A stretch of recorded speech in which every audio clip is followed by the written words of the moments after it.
Imagine asking a question and using its answer in the next one.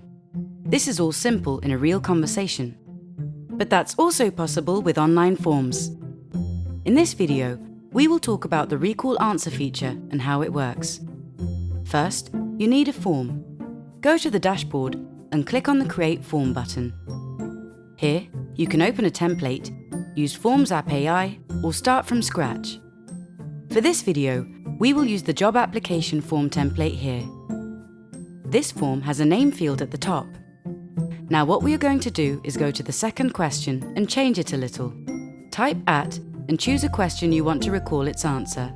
It is just as simple as that. This makes your forms more responsive and conversation-like. Try this nifty feature today for free. If you like this tutorial, make sure to visit our channel and take a look at other videos to learn about Forms app and get more useful tips.